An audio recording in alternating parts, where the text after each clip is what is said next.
उलमा की पगड़ी में कितना बड़ा फर्क है मालूम है तुम्हें? तुम्हारी ज़ईफ़ुल एतक़ादी बता दो। तुम पगड़ी बांधते हो फैशन के लिए, हम पगड़ी बांधते हैं हुजूर की सुन्नत के लिए। सर फटक कर मर जाओ, मदरसे के तालिबे इल्म का मुकाबला नहीं कर सकते, क्योंकि उसकी इज्जत दुनिया की तरफ से नहीं परवरदिगार की तरफ से है, और तुम्हारी इज्जत को कोई इज्जत नहीं। नारे तकबीर, नारे तकबीर, नारे रिसालत, मसलके आला हजरत सैयद आदिल रजा किबला, नारे तकबीर, नारे रिसालत में कितना बड़ा फर्क है। आज चुनाव का मौसम आता है तो गांव के प्रधान भी कुर्ता पजामा पहन लेते हैं, बड़ा टाइट करा के रिवाइव डाल के, और सदरी भी पहनने का फैशन आ गया, और सोचता है सबसे बड़ा नेता हम ही है। प्रधान बाहर निकल गए, यहाँ तो कम होते हैं, यूपी में चले जाइए तो सारी जिंदगी चड्डी बनियान पहन के घूमा, लेकिन इलेक्शन के वक्त कुर्ता पजामा पहन लिया और सोचा हमें इस लिबास से इज्जत मिलेगी। लिबास इज्जत नहीं देता, ये ज़ईफ़ुल एतक़ादी है। इज्जत हुजूर की सुन्नत देती है। जिसके दिल में हुजूर की सुन्नत का घर मजहब हो जाए वो बंदा कामयाब हो जाता है, उसे इज्जत मिलती है। अपने नबी की सुन्नतों पर अमल करो, अमल पैरा हो जाओ। नबी की सुन्नत क्या है? लिबास हुजूर की तरह इख्तियार करो, चेहरा हुजूर की तरह बनाओ, तुम्हें देखो इज्जत मिलती है या नहीं मिलती। आज गांव में लफंगों को एक लाइन में खड़ा कर दो, ये बेवकूफों को एक लाइन में खड़ा कर दो, जिनकी जींस की पैंट उनके कमर से भी नीचे हो जाती है, पूरा पिछवाड़ा दिख रहा होता है, इनको एक लाइन में खड़ा कर दो। और कौम के ऐसे लोगों को एक लाइन में खड़ा करो जिनके चेहरे पर दाढ़ी है, जो कुर्ता पजामा या लुंगी पहनते हैं, उनको एक लाइन में खड़ा करो। फिर किसी एक अननोन इंसान को बुलाओ, फिर उससे पूछो इज्जत इनकी ज्यादा या उनकी ज्यादा है, तुम्हें खुद पता चल जाएगा। आज भी कोई दाढ़ी वाला टोपी वाला किसी महफिल में चला जाए तो बड़े बड़े सुरमा अपनी कुर्सी छोड़ देते हैं। जानते हो उसकी वजह यह है कि वह इज्जत दुनिया की तरफ से नहीं है, परवरदिगार की तरफ से। ये ज़ईफ़ुल एतक़ादी छोड़ दो, ये दिमाग से ही जो कीड़ा है इसे निकाल दो। अल्लाह के रसूल की सुन्नत पर अमल करो, हुजूर की शरीयत से वाबस्ता हो जाओ, अल्लाह वैसे ही तुम्हें इज्जत देगा। समझ गए? इज्जत की बहुत बड़ी लड़ाई है इस दुनिया में। हर बंदा चाहता है हमारी इज्जत हो, हमारी तौहीन न हो, हमारा वकार न गिरे। ऐसा काम भी करो तुम्हारा वकार न गिरे। लोग बूढ़े हो गए, दाढ़ियां सफेद हो गई, लेकिन मस्जिद का मुंह नहीं देखा, तुम्हारी इज्जत होगी? तुम इज्जत के लायक हो? अल्लाह के रसूल ने इरशाद फरमाया, जो बंदा नमाज पढ़ने मस्जिद में नहीं आता, मुझे बच्चों और बूढ़ों का खौफ न हो तो मैं इनके घर में आग लगा दूं।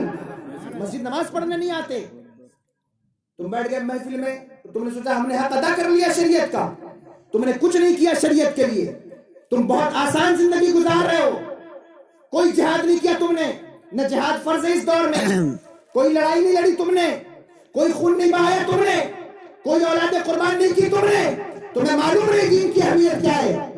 अल्लाह ने पैसा दे दिया, सरमाया दे दिया, नमाज की तौफीक नहीं, रोजे की तौफीक नहीं, एक वक्त मस्जिद का मुंह नहीं देखना, बच्चियों को नंगा करके सड़क पर घुमाते रहे, औरतों को बेपर्दा मोहल्लों में घुमाते रहे।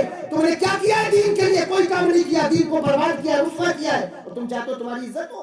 कभी इज्जत नहीं हो सकती। आज चुनाव का माहौल आया, मेरे पास बड़े बड़े नेता आते हैं, बहुत बड़े बड़े मुसलमान भी आते, कहते हैं हजरत क्या तरकीब लगाई जाए। मैंने कहा सारी जिंदगी तरकीबें लगाते रहो, खुदा की कसम कभी कामयाबी का मुंह नहीं देख सकते, कभी तुम्हें कामयाबी नहीं मिल सकती, तुम गुलाम रहोगे और पूरी दुनिया के गुलाम रहोगे।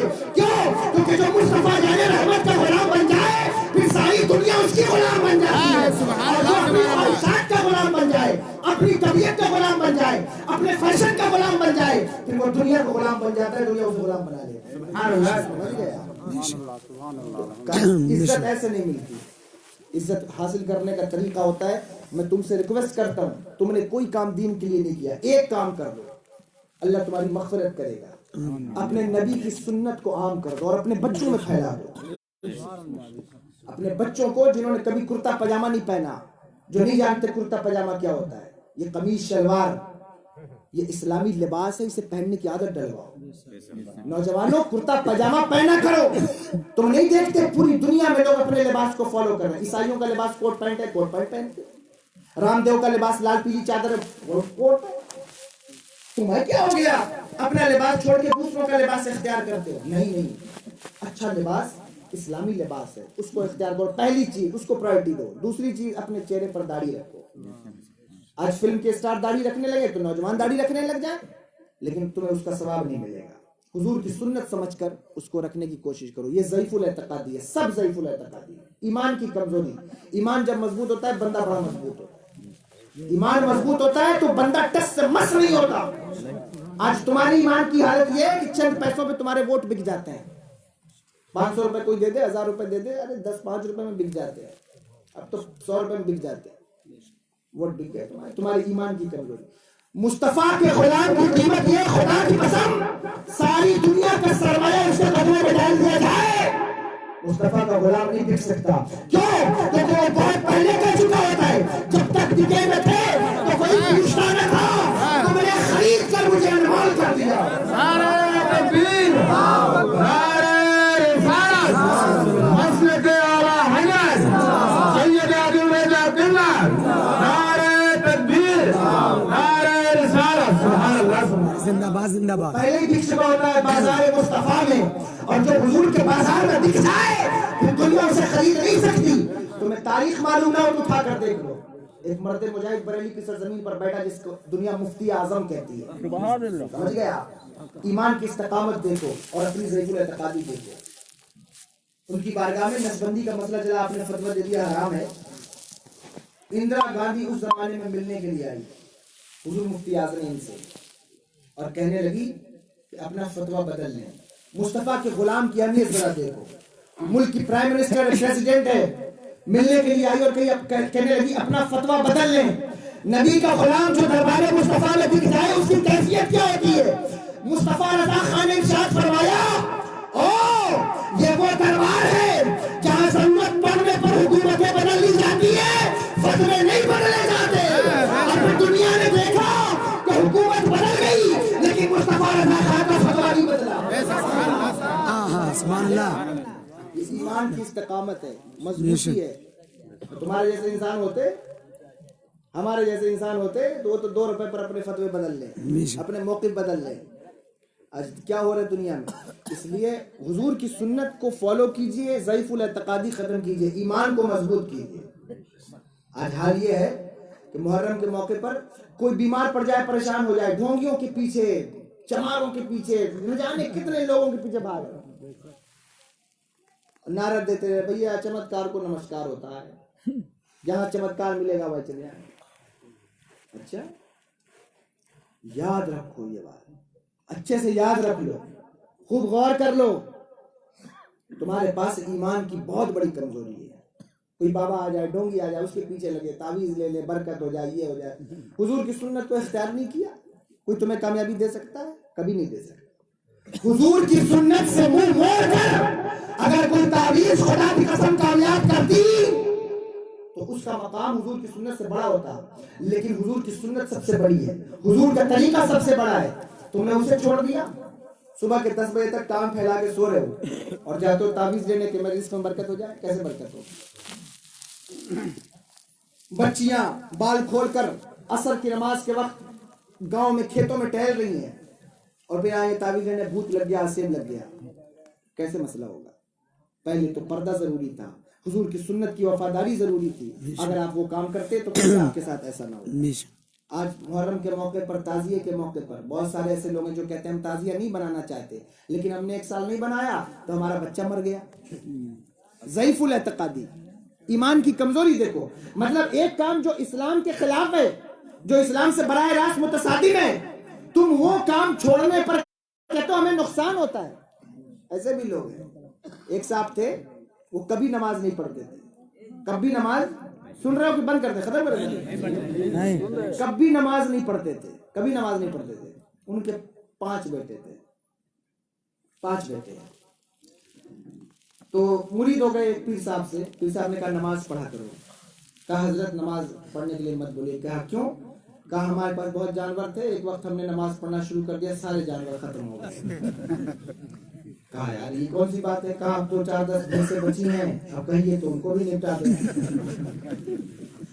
کہنے لگے نماز پڑھنے سے ایسا نہیں ہو. کہا نہیں, ہمارے ساتھ ایسے ہی ہوتا ہے. کہا ٹھیک ہے پڑھ کے دیکھو. تو اس نے نماز پڑھی تو اس کا جو سب سے بڑا بیٹا تو مر گیا. تو پلیز آپ کے پاس آپ کو حضرت دیکھیں پہلے ہی بتائے تھے, پھر بھی آپ نہیں مانے. تو کہا نہیں نماز پڑھنے سے ایسا نہیں ہوگا. اس نے نماز پڑھی, دوسرا بیٹا بھی مر گیا, پڑھی, تیسرا اور چوتھا بھی مر گیا, 5واں بچا, نماز پڑھنا چھوڑ دیا. اور جب بھی لڑکا شیطانی کرتا शरारत करता तो फौरन लोटा लेके उठता, वजू बना देता, बस 2 रकात के हो। जिस दिन 2 रकात पढ़ेंगे निकल लो। जो बंदा ज़ईफुल एतकादी जिसके अंदर पैदा होती है, फिर अल्लाह उसको ऐसा इम्तिहान भी लेता है, समझ गया? फिर अल्लाह उसको आजमाता भी है। नमाज पढ़ने से अल्लाह न करे, ये हिकायत है, ऐसा नहीं है कि नमाज पढ़ने से कोई मरेगा, ये तो हिकायत है, ऐसी बात है। लेकिन मैं बताना ये चाहता हूं कि ऐसा होता है तो लोग कहते ताजिया नहीं बनाएंगे तो मर जाएंगे। अच्छा, अल्लाह ने नमाज पढ़ने का हुक्म कुरान में दिया, तुम नहीं पढ़ते तो नहीं मरते। अल्लाह ने पर्दा करने का हुक्म दिया, औरतें पर्दा नहीं करती, नहीं मरती। तुम कहते हो ताजिया नहीं बनाएंगे, मर जाएंगे। डीजे नहीं बजाएंगे, मर जाएंगे। लानत है तुम्हारी जिंदगी पर। हुजूर की शरीयत का पास रखो। देखो, धोखा शाह दाखिल हो गए हुजूर के कमरे में, कहने लगे कि मुझे बात समझ में नहीं आती। आला हज़रत जलाल में आ गए, खड़े हो गए, कहने लगे धोखा शाह तुम दुनिया से जो बात करते होगे, लेकिन बात मेरे नबी की अजमत है, इसलिए बात उल्टी सीधी नहीं चलेगी। क्या कहा बात उल्टी सीधी नहीं चलेगी। अल्लाह के वली हो, कुछ भी हो, लेकिन बात हुजूर की अजमत की है, बात उल्टी सीधी नहीं चलेगी। तो धोखा शाह हंसने लगे, मुस्कुराते हुए कहने लगे मौलवी साहब तुम तो नाराज हो गए, और निकल गए बाहर। अब हुजूर मुफ्ती आज़म हिंद छोटे थे, ऊपर छत पर खेल रहे थे। कहते हैं 6 साल की उम्र थी, उनका पांव फिसला और नीचे जमीन पे आ गया और सर फट गया। तो हुजूर आला हजरत के घर में जो औरत काम करती थी, उन्होंने जाकर हुजूर आला हजरत की वालिदा को बताया कि देखें आपके बेटे अल्लाह वालों से उलझने लगे, अल्लाह वालों से बातचीत करने लगे। उसका नतीजा ये हुआ कि उनकी बद्दुआ से ये बच्चा गिर गया और ये मरने के करीब है। समझ आ रही है बात? जैसे ऐसा होता है ना कि लोग समझते हैं कि भाई कोई श्राप लग गया, ये भी बहुत बड़ा मसला है तुम्हारे यहाँ। मनहूसत जिसे कहते हैं, नहूसत। हुजूर ने फरमाया ला अस्ल लहू, इसकी कोई असल नहीं मेरे भाई, कोई असल नहीं। अपने दिमाग से निकाल दो ये बात। इस नहूसत की कोई असल नहीं है। सूरज में ग्रहण लग गया तो ये नहीं, तो फला, तो ऐसा नहीं करेंगे, तो रात में नहीं निकलेंगे, तो दिन में नहीं निकलेंगे, बिल्ली ने रास्ता काट दिया तो ऐसा नहीं करेंगे। ये नहूसत इस्लाम में नहीं। इस्लाम नहूसतों को मिटाने आया। ईमान की कमजोरी है, मैं ज़ईफुल एतकादी बता रहा हूँ। ईमान ये है कि ये सारी चीजें, हजरत उमर के जमाने में जब मिस्र फतह हुआ, मिस्र, तो वहां एक बहुत बड़ा दरिया था, दरियाए नील। तो वो गर्मी के मौसम में खुश्क हो जाता था, एकदम सूख जाता था। तो लोग एक लड़की को तैयार करके कुंवारी, सुन रहे हो या बंद कर दो? हाथ उठा के बताओ कितने लोग नहीं सुन रहे। दरिया सूख जाता था, खुश्क हो जाता था, तो एक लड़की को तैयार करके उसमें डाला जाता था, कुंवारी लड़की को, मतलब भेंट दिया जाता था, तब वो दरिया फिर से चालू होता था। तो जब इस्लाम की हुकूमत आई तो हज़रत आसिम बिन उमरू वहाँ मौजूद थे, उनकी उसके पास सालार थे। तो उनके पास वहाँ का वफ्द आया और कहने लगा कि हम जब इसमें लड़की डालते हैं तब ये दरिया जारी होता है, वरना जारी नहीं होता, तो हमें इजाज़त दे कि हम ये काम करें। हज़रत आसिम बिन उमरू ने हज़रत उमर को खत लिखा। देखो, जिसका ईमान होता है उसके ईमान से बरकत कितनी होती है, जरा गौर करो। हज़रत आसिम बिन उमरू ने खत लिखा और अपनी ज़ईफुल एतकादी का जरा मुताला भी कर लेना। यहाँ से खत लिखा कि हुजूर यहाँ ये परंपरा शुरू है, हमने इसको बंद कर दिया क्योंकि इस्लाम इसकी इजाजत नहीं देता, लेकिन अगर दरिया न बहेगा, खेतियाँ कैसे सैलाब होगी, इनकी खेतियाँ कैसे फलेंगी, इनके खेत में फल कैसे लगेगा, अनाज कैसे पैदा होगा। हज़रत उमर ने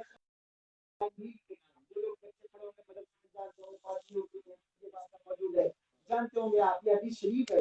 फरमाया खत लिखा दरियाए नील के नाम, बिस्मिल्लाहिर्रहमानिर्रहीम, दरियाए नील की तरफ मुस्तफा के गुलाम हज़रत उमर इब्न खत्ताब की तरफ से खत लिखा। खत में जुमला क्या लिखा? खत में जुमला लिखा ऐ दरियाए नील, गुलामों को नहीं है, अगर तू अपनी मर्जी से चल जाए तो तेरे पानी की जरूरत हुजूर के गुलामों को नहीं है। लेकिन खुदा की कसम, अगर तू मेरे खुदा की मर्जी से बैठा है तो मैं मुस्तफा का गुलाम हूँ, तुझे हुक्म देता हूँ अल्लाह के रसूल के वसीले से जारी हो जाओ। और खत को दे दिया और कहा इस खत को ले जाकर दरियाए नील में डाल दो। अल्लाह वालों के ईमान की बरकत कैसी होती है, ईमान की बरकत की करामत देखो जरा। हज़रत उमर का वो खत मिस्र पहुंचा, हज़रत आसिम बिन उमर ने उसे दरियाए नील में डाल दिया।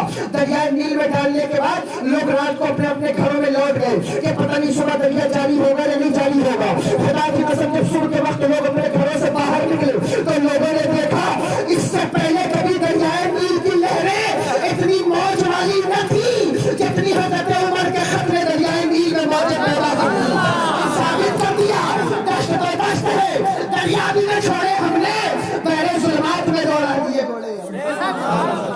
नारे तकबीर, नारे रिसालत, रसूल के आला हज़रत सैयद अली मियां साहब कलमा सरकार की आमद, नारे तकबीर, नारे रिसालत। ये ज़ईफ़ुल एतक़ादी खत्म करो, ज़ईफ़ुल एतक़ादी है। तुम समझते हो हाँ कोई अल्लाह वाला अगर नक्श लिख कर दे दे तो अल्लाह उस घर में बरकत भी देता है, रहमत भी देता है, लेकिन ये ठोगियों से, मक्कारों से, पामाओं से, इनके पीछे लगकर तुम्हें कुछ नहीं मिलने वाला।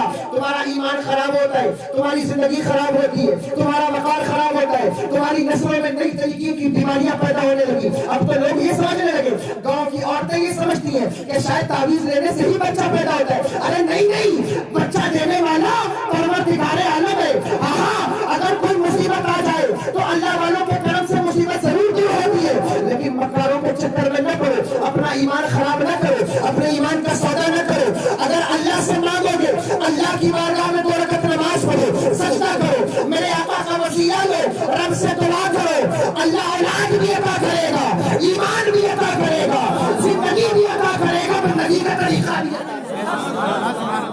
सुभान अल्लाह, सुभान अल्लाह। अल्लाह वाले कुछ लिख के दे दे, उसका असर होता है, ऐसा नहीं है कि असर नहीं होता। हुजूर आला हज़रत की ज़बान भी होनी चाहिए, वो मकाम भी होना चाहिए। हर आया खैरा नत्थू खैरा तावीज़ लिखने लगा, लोगों को बेवकूफ बनाने लगा। ये ईमान की बुनियादी वजह बन गई कमजोरी की। ये बात याद रखो और खूब अच्छी तरह याद। हुजूर आला हज़रत राजस्थान गए, पहली बार राजस्थान गए, आपका एक मुरीद रहता था वहां। ज़ईफ़ुल एतक़ादी की बात बता रहा हूँ, और ईमान की इस्तिक़ामत किसे कहते हैं ये देख लो। आपका एक मुरीद रहता था राजस्थान में, पान की दुकान करता था। क्या करता था? पान की दुकान करता था। तो आया हुजूर आला की बारगाह में, कहने लगा हुजूर मैं आपसे मुरीद हूँ, मेरी दुकान नहीं चलती, कुछ नक्श लिख कर दे दे, मेरी दुकान चलने लगी। समझ गए? तो हुजूर आला ने नक्श लिख के दे दिया, तो वो लेके चला गया। अब ऐसा लगता था कि पूरे राजस्थान वाले उसी की दुकान से पान खाते हैं, पूरे राजस्थान वाले उसकी दुकान पर टूट पड़े। एक नौकर रखा, 2 नौकर रखा, 10-10 नौकर रख लिए, पान लगाने के लिए पान खिलाता रहा। और तावीज़ किसने लिख के दी थी? उतना बड़ा इमाम जिसकी लिखी हुई किताब से पूरी दुनिया प्रैक्टिस कर रही है, जिसे शमे शमिस्ताने रज़ा कहते हैं। लोग कहते हैं इस सिलसिले का फैजान नहीं है, मैं कहता हूँ सिर्फ शमे शमिस्ताने रज़ा उठा लो, इसका फैजान इतना बड़ा है कि पूरी दुनिया के उलमा और पूरी दुनिया के अवामिल इससे जो है फैज़याब हो रहे हैं और फैज़याब कर रहे हैं।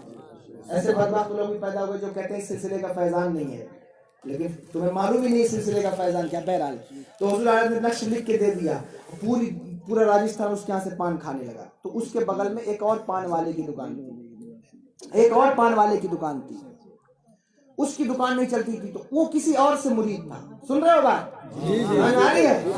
वो किसी और से मुरीद, इसीलिए पीर भी बड़ा देख समझ के किया करो। ऐसा पीर करो कि जिससे दुनिया में भी कामयाब रहो और आखिरत में भी कामयाब रहो। ऐसा पीर बनाओ जो लोग बोल रहे हैं अब मैं दुआ कर दूंगा, अभी इसी वक्त दुआ करूंगा, बोलती बंद हो जाएगी। इसलिए ऐसा न करें, इत्मीनान के साथ बैठे। तो ऐसा पीर करो कि जिससे दुनिया में भी कामयाबी मिले और आखिरत में भी कामयाबी मिले। ऐसा पीर ना बनाओ कि जो यहाँ भी चौपट कर दे वहां भी चौपट कर दे। ऐसा पीर ना बनाओ। तो वो किसी और से मुरीद था। तो उसके पीर साहब जब आए तो उसने कहा हुजूर मेरे बगल वाले के पीर साहब आए थे, उसको तावीज़ लिख के दे के गए हैं, मुझे भी एक तावीज़ दे दिए, मेरी भी दुकान चलने लगी। तो पीर साहब ने कहा ऐसा है कि जाओ उससे तावीज़ मांग के ले आओ, उसने जो नक्श आला में लिखा होगा वही नक्श मैं भी तुम्हें लिख के दे दूंगा। अब हमारे तुम्हारे जैसा कोई आदमी होता तो कभी तावीज़ देता? मार के भगा देता। तावीज़ मांगने आया है, ये ज़ईफ़ुल एतक़ादी है, इसको ज़ईफ़ुल एतक़ादी कहते हैं। ईमान की कमजोरी कि हमें जो मिल रहा है दूसरे को ना मिले। अबे देने वाला परवरदिगार है, परवरदिगार देता है ना जी, किसी का बाप नहीं देता। अल्लाह तबारक व तआला रिज़्क़ अता फरमाता है, हुजूर के साथ वही देने वाला है। ईमान की कमजोरी है तुम्हारे, तुम समझते हो कि लोग कहते हैं हमारा रिज़्क़ बांट दिया। ये बात याद रखो, ये जुमला कलमा कुफ्र है, कुफरिया कलमा। ये अगर कोई ये कहे कि मेरा रिस्क किसी ने बांध दिया है, एक समझ लो बात, समझ लेना, कहा कि मेरा रिस्क बांध दिया है, तो ये जुमला कलमा कुफ्र है। कोई आलिम भी अगर किसी को बताता हो तो ये जुमला कभी ना बोले, वरना उसका भी मान जाएगा, उसका भी जाएगा। मतलब ये वक्त अल्लाह देना चाहता है लेकिन दूसरा रोकना चाहता है। इन्नल्लाह अला कुल्लि शैइन कदीर, अल्लाह शे पे कादिर है। तुम कहते हो कि नहीं वो देना चाहता है लेकिन फलां ने बांध दिया है, ऐसा नहीं। اللہ جس کو رزق دینا چاہے دنیا میں کوئی مائی کا لال اسے روک نہیں سکتا. یہ ضعیف الاعتقادی، اسے نکال دیجیے. ایمان یہ ہے کہ اللہ ہی دیتا ہے، اللہ دینے والا ہے. حضور کے صدقے سے اللہ عطا فرماتا ہے. حضور فرماتے ہیں وہ یوتیا ناقاسم، وہ عطا کرنے والا میں بانٹنے والا. تو یہ ایمان کی کمزوری ہے، اسے نکال دیں کہ اگر ہمارے آپ کے کسی پیر نے دیا ہوتا تو آپ کبھی تعویذ نہ دیتے کہ پتہ نہیں بدل دے گا، یہ کرے گا، وہ کرے گا، ہم کیوں دوں. لیکن اس نے تعویذ دے دی. اب سنو توجہ سے، اس نے تعویذ دے دی. وہ تعویذ لے کر جب بندہ پہنچا حضور اعلیٰ کی اس پیر کی بارگاہ میں، انہوں نے جب نقش کھولا تعویذ دیکھی تو رونے لگے، آنکھوں سے اشک جاری ہو گیا. مرید نے پوچھا حضور کیوں رو رہے ہیں؟ کہا میرا نقش لکھ دیجئے. کہنے لگے اگر اس میں نقش لکھا ہوتا تو میں ضرور لکھ دیتا، لیکن اس میں تو یہ لکھا ہوا ہے کہ اے راجستھان والوں، یہ میرا مرید ہے، اس کے یہاں سے پان کھایا کرو. اب اس کو لکھنے کے لیے اعلیٰ حضرت کا قلم کہاں سے لاؤ؟ وہ اعلیٰ حضرت کی ذات ہے جو راجستھان والوں کو اپنے قلم سے مخاطب کر سکتی ہے. میرے پاس وہ طاقت نہیں ہے جو پورے راجستھان والوں کو مخاطب کر سکتی ہے. تو یہ ایمان کی مضبوطی پیدا کی ہے. ایمان کو کمزور نہ رکھیے، مضبوط ایمان رکھیے. اللہ رزق دیتا ہے، اللہ اولادیں دیتا ہے، اللہ ہی کی طرف سے مصیبت ہوتی ہے پھر اللہ ہی اس پر صبر دیتا ہے، پھر اللہ اس کے بعد خوشی دیتا ہے. اللہ کہتا ہے ہم تمہیں آزمائیں گے. وَلَنَبْلُوَنَّكُمْ بِشَيْءٍ مِّنَ الْخَوْفِ وَالْجُوعِ وَنَقْصٍ مِّنَ الْأَمْوَالِ وَالْأَنفُسِ وَالثَّمَرَاتِ. جو ہم تمہیں پھل کے ذریعے آزمائیں گے، بھوک کے ذریعے آزمائیں گے، تنگ دستی سے بھی آزماتا ہے، کبھی اولاد دے کر آزماتا ہے، کبھی اولاد چھین کر آزماتا ہے، کبھی کوئی آتا ہے تو اللہ کی آزمائش ہوتی ہے، کبھی کوئی دنیا سے جاتا ہے تو اللہ کی آزمائش ہوتی ہے، کبھی کوئی خوشی مناتا ہے تو اللہ کی آزمائش ہوتی ہے، کبھی کوئی مر جاتا ہے تو اللہ کی آزمائش ہوتی ہے. اللہ کی آزمائش پر، اس کی مرضی پر قائم رہو. جو اللہ کی مرضی پر قائم رہتا ہے اور اس کی آزمائش پر کھڑا اترتا ہے، اللہ کہتا ہے وَبَشِّرِ الصَّابِرِينَ، بشارت دیجئے صبر کرنے والوں. اور اس کی مرضی پر جو راضی ہو جائے، اس کی تقسیم پر راضی ہو جائے، اللہ فرماتا ہے یا ایتھا النفس المطمئنہ ارجعی الی ربک راضیۃ مرضیہ فادخلی فی عبادی وادخلی جنتی. رب کی مرضی پر راضی ہونے والی مطمئن نفس، اگر تم میری عبادت میں داخل ہوگی تو پھر تو جنت میں داخل ہوگی، میں تجھے جنت میں داخل کر دوں گا. تو میری عبادت میں داخل ہو جا، بندہ بن جا، صحیح بندہ.